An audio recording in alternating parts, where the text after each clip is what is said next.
and welcome back to Indiethon, raising money for Child's Play and sponsored by Chucklefish and Team 17. And the results of the poll for this run have come in, and by quite a landslide, you have all chosen the We All Fall Down category for this run. So that donation incentive is now closed, and we're now going to treat you to a run of We Happy Few.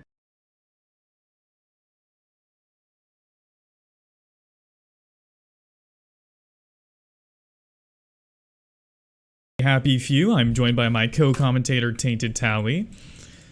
Hello. So this is We Happy Few. It is a survival horror game, not in the sense of Resident Evil, but in the sense of it is a survival game with a horror setting. This was one of like the first really big Kickstarter games that got super popular a while back, and we're gonna be doing one of the DLC categories. So the main game. Timer is gonna start after I hit this cutscene. 3, 2, 1. So this is actually one of the DLCs. Just a fair warning that this is the very last one in the entirety of We Happy Few. So if you are interested,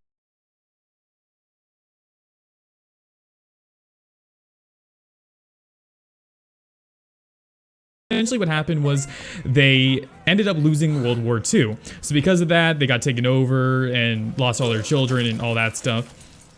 And basically, everybody takes this drug called joy to forget and be happy. However, it kind of, creates psychosis and makes them forget to do things like grow food and all that stuff. So what's happening here is Victoria Bing, someone who was on a lot of joy, has been forced off of her joy in the main game when you're actually playing as the,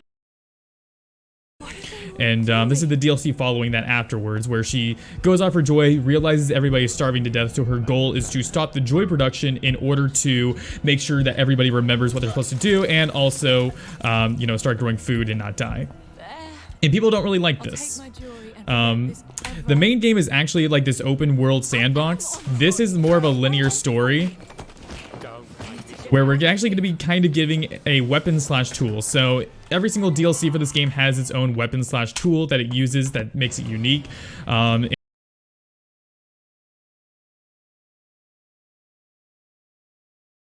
right here, it is this whip. So not only can we use it to attack enemies, we can use it to actually navigate the city. So right now, we're just off of our joy. We're considered a downer. A downer is somebody who is not on their joy. And now our goal is to get to our father. Also gonna do a little jump right there to open up this window. I'm also gonna pick up this glass bottle to use later on. The reason for that is that in this game, when you are throwing an item, for whatever reason, it gets rid of a stumble. And stumbling in this game when you fall from a certain height is very annoying, but it's very common to have happen.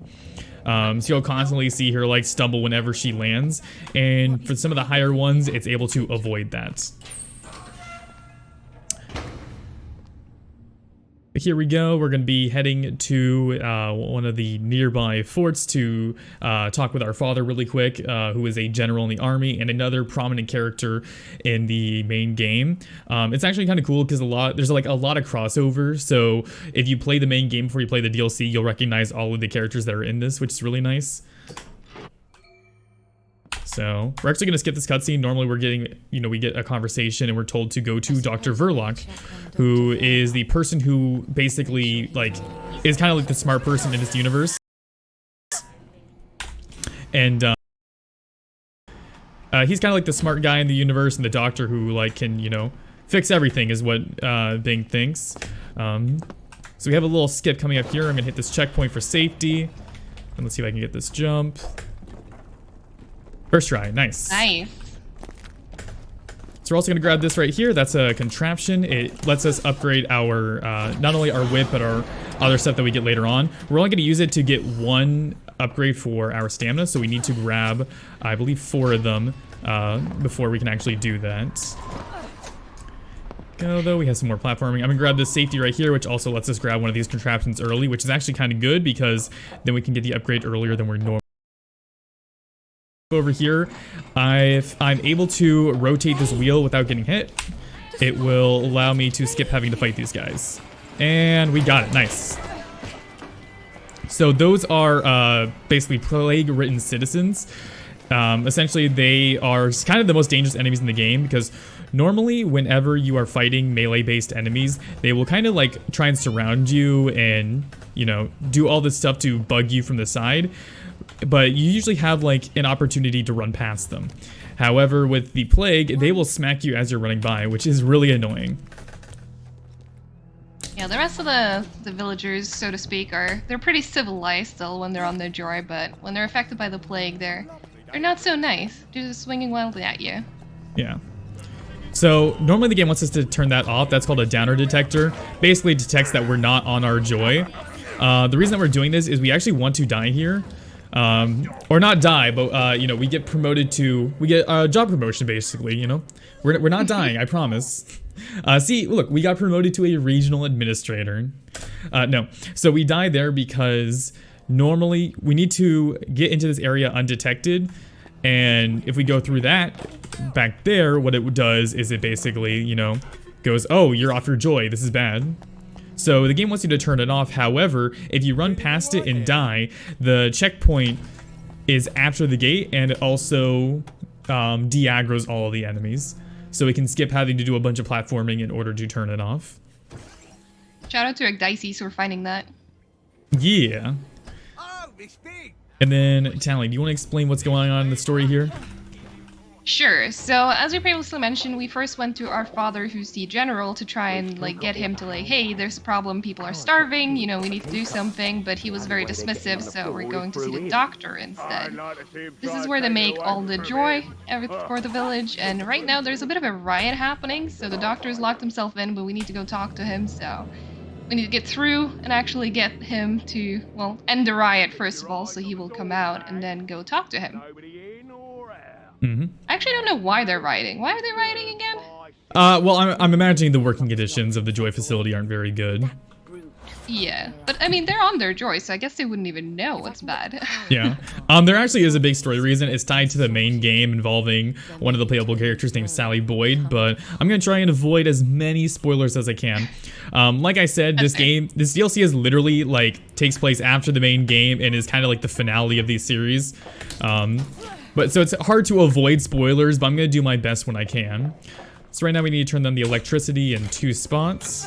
That's going to be the first switch right here. So when it comes to these rope coils, typically it doesn't matter what angle you're approaching them from. It just matters the distance. So we're going to try and grab one right here. And we got it. Nice. That one can always be a little bit tricky because sometimes they're kind of hard to grab onto. And you don't want to click it before the prompt disappears, because if you do, what ends up happening is you'll actually oh, one sec, got a little animation skip. Normally when we get hit by those lasers, if we aren't careful, it'll just straight up stun us, but we were okay. And here's the ball skip I'm talking about. We're just gonna fall all the way down here holding the bottle, and we skip the falling animation entirely. Beautiful. Oh, kind of messed this fight up, but we should be okay. And we're still good. Alright, so now we have defeated the big guy, and the beautification efforts of this constabulary have finished. There was no riot here at all. They were just trying to make it look very, very pretty, as you can see there. Oh, totally. Yeah, so you don't want to click before you do the rope coil grabs, because otherwise she'll just attack and she won't actually grab onto it, which can be bad in some cases. And now we've been to see the doctor and had a chat with him, and we realized that, oh, he does not actually have a proper plan for how to deal with, you know, the starvation and the other problems the city's facing. And now he also knows that we're off our joy, so he's sending doctors after us. Yeah, doctors are in the main game. They're kind of one of the roaming enemies who will like detect that you're off your joy, because in the main game you play as downers for the most part. So those guys are really dangerous in the main game. Here they're, you know, an annoyance, but nothing too bad. It's after dark. The Bobbies won't care whose daughter I am. So, yeah, this is the point where we realize that none of the, you know, bigwigs really have a plan, so I guess it's up to us. Let's go and take out some pipes so that the mood boost no longer will supply joy to the city. And then maybe once people are off their joy, they will realize that this is a problem, and then maybe our dad will stop ignoring the problem and actually do something. Yeah. So this is actually one of the RNG areas of the game. Normally there's a lot of enemies over here, and we want to avoid all these guys if we can. So I'm going to crouch and try to open this gate up without getting hit. So we'll see how that goes. Hopefully we don't get smacked. All right. I get so confused when you do this. Oh, we just barely avoided that hit. So thankfully we do not have to die and then try that again. That's always really, really scary during the run. But here we go. We're going to be heading over to those pipes right now. It's worth noting that the reason we're not getting attacked right now is because not everybody knows that we're off of our joy, because again, they're very forgetful. So they're not going to really bother us as long as we're not in areas that we're not allowed to be. That's another joy effect right there. As long as people are on their joy, which most of the city will be still at this point, you know, they will kind of forget, think everything is wonderful and that there's nothing wrong whatsoever. Yep. We also got this dart gun right here. It is used not only to stun enemies, but also to short circuit these breakers, which will allow us to destroy things that we need to destroy. Like this right here. Come onto here. Whoops. And jump up here. Cool. So now that we have destroyed the pipes, we still have a little bit of work to do, because they're basically going, wait a minute, there's joy in the water. So, you know, in a very British manner, they decide, hey, we'll just stay home and make a bunch of tea, and then we'll have our joy and we'll be happy. So now she's like, oh, great, now I gotta go to a old water treatment plant. And this game takes a lot. You gotta cut off the water supply. Exactly. Or at least cut off the joy from getting into the water supply. True. True. But yeah, so this is this game takes a lot of inspirations from two games, Dishonored and Mirror's Edge, and this water treatment level is definitely a Mirror's Edge inspiration. But right now we're just gonna be running over there. We're actually not gonna be bothered by any enemies right now, because again, they forgot that Victoria Bing is a downer. So because of that, this next upcoming section after this very, very long loading screen is going to be a good time for donations.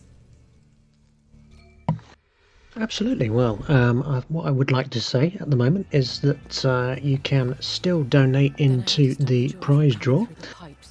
So just to give a list of the prizes there, if you donate $2.50, you will be put into the draw for the Tiny Games pack, which includes a copy of Starbound.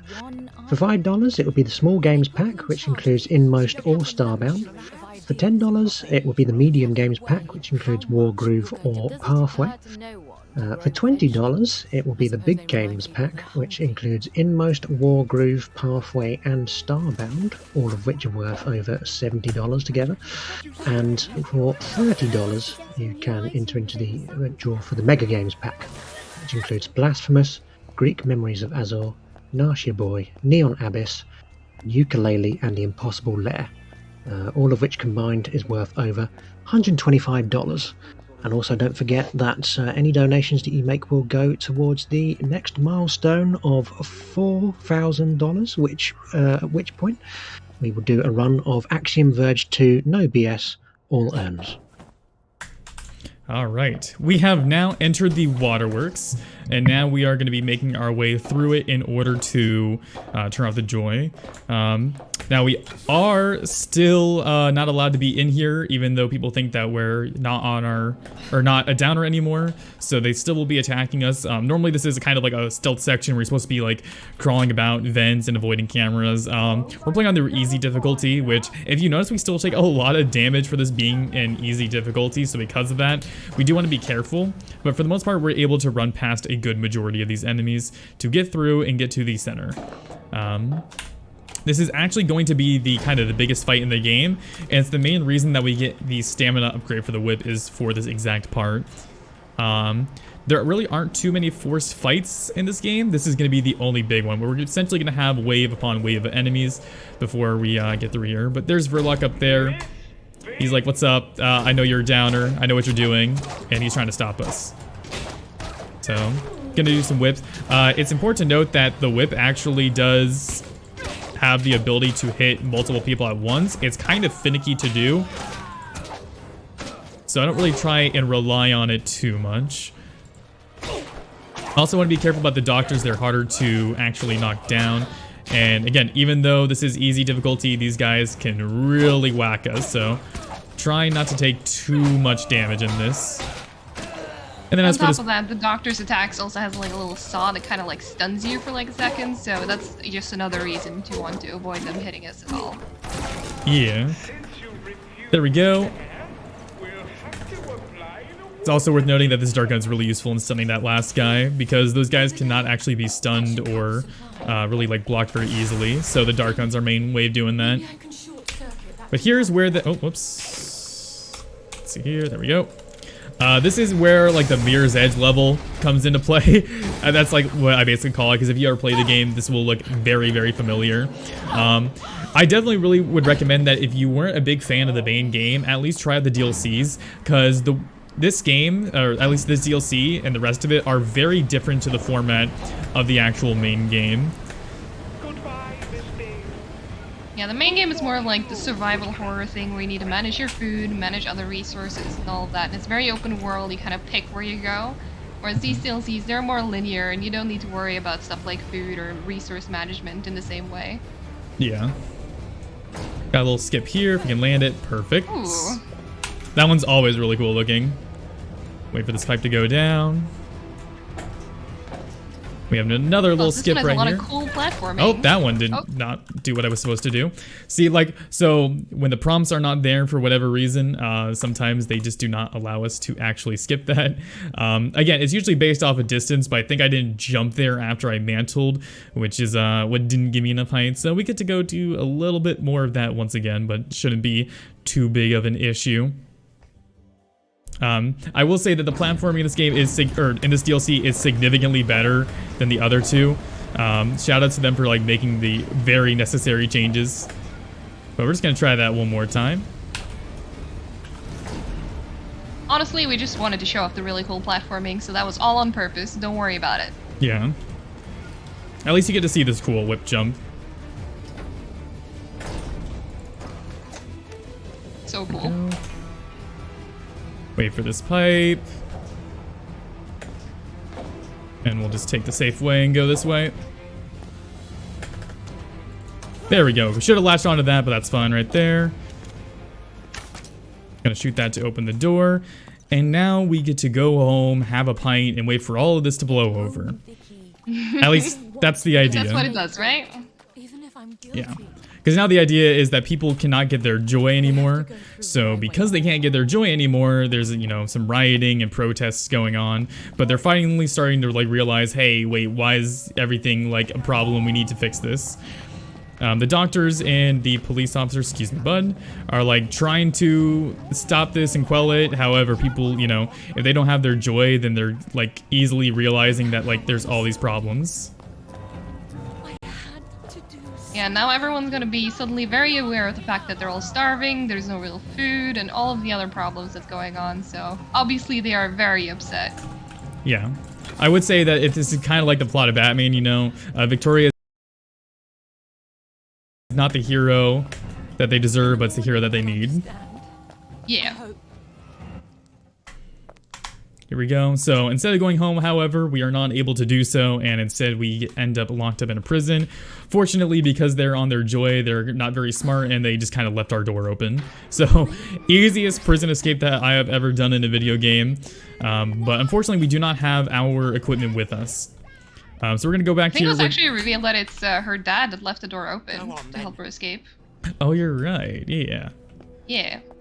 Very bad guy, but at least, you know, he helps out his daughter a little. But we don't have our equipment with us, so we need to get our whip and our dart gun back once more. See if I can get this little skip right here. Nope. Sometimes you can fall under that thing and you don't have to crouch to get under. But that should be fine. Not too big of a deal. Gotta push this guy out of the way. Excuse me, bud. Gotta shove the nerd. Yeah.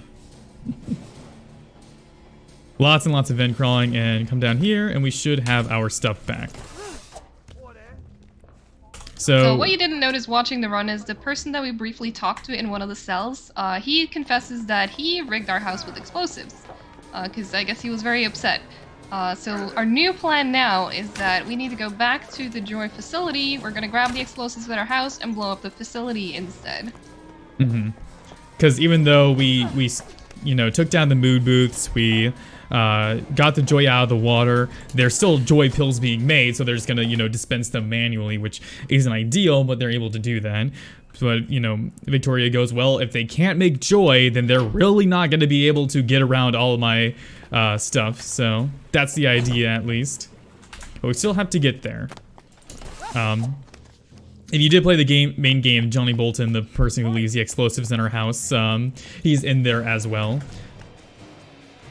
But yeah, when Victoria here is on her joy, she's not a very nice person. It doesn't really make a great first impression. So this is kind of her her redemption arc, so to speak.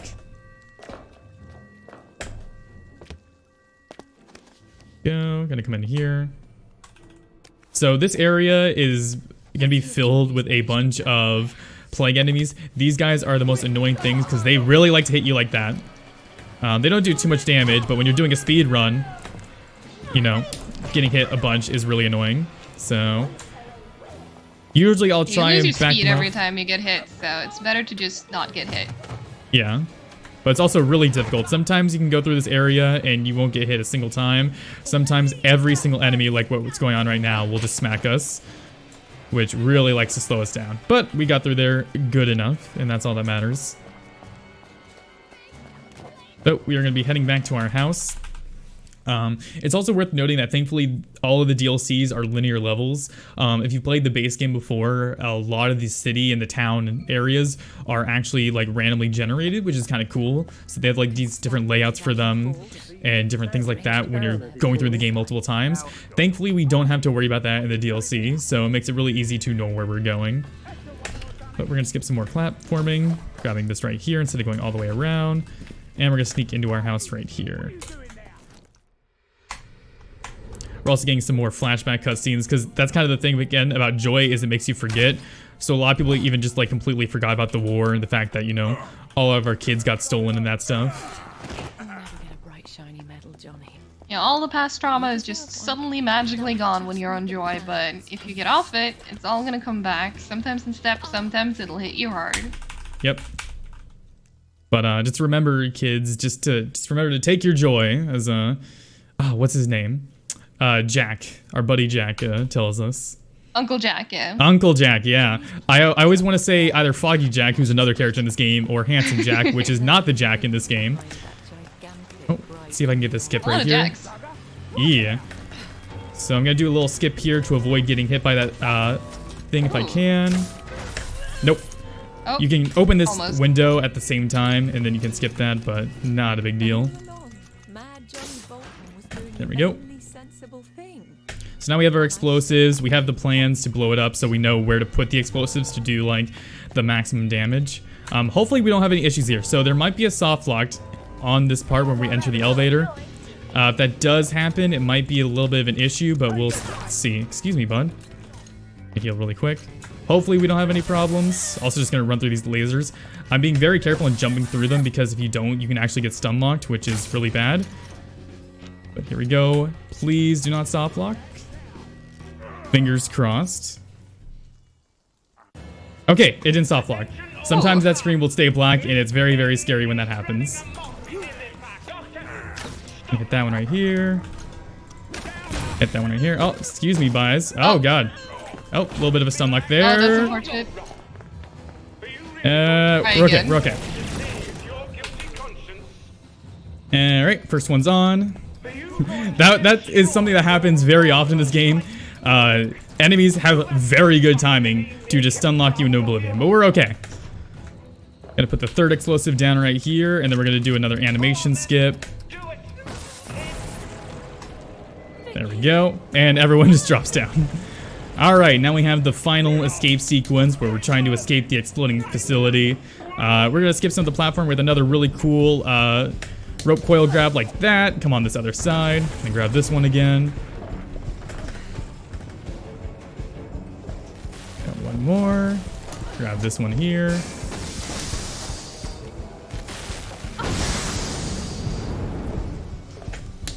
And since the marathon is running a little bit behind, I'll give my shout-outs. If you're interested in learning this game, there's not a large community for it. However, this is a very good run. It's relatively glitchless, but the cool little ones that it does have is, you know, very simple to learn. Along with that, feel free to ask me about any questions. The other DLCs are also really cool as well to speedrun, and there's even a trilogy category where you do all 3 of them. So if you're interested in learning a new speed game, I would highly recommend this one. Just want to give a special thanks to Indiethon for hosting us. This is a Compulsion Games game. They haven't done too much, but they have a really good art style and art direction with a lot of their games. So make sure to check out them if you can. But again, just want to give a quick shout out to Tally for doing the commentary with me and helping me out with that. Of course. We got one final rope jump coming right here. Just gonna jump off the edge and got it. So now we have an explosion and we get a little scene of Bing kind of reflecting on what happened. If you want to find more content from me, you can follow me at twitch.tv/DemonicRobots. I do a large variety of games, from first-person kind of stealthish games like this to third-person adventure games to weird PS2 games. But yeah, once again, just want to say thank you for hosting me. You guys did a great job in raising some amazing money for a good cause. And time is going to come up right here. GG. Thank you. Tally, if you want to shout yourself out. Think about running. Tally, if you want to shout yourself out as well, you can. I'll do that real quick. Hi, my name is Tainted Tally. You can find me at twitch.tv/Tainted Tally, and I do mostly retro horror games for speedruns, but I also do some casual stuff every so often. Alright. Thank you for having me, guys, and I hope you enjoy the rest of your day. GG's, Demonic Robots, and thank you very much for that fantastic run. That's all from me for hosting today. I just want to say thank you very much to Indiethon for having me both as a host and as a runner on this inaugural Indiethon. And the next voice you hear will be that of BaronBishop. But for now, we're just going to take a short interval, and after that, you will be seeing the run of Bug Fables, The Everlasting Sapling, by Yankmo in the any percent glitchless category. So, see you in a few minutes. What else could I have done? You don't always get invited to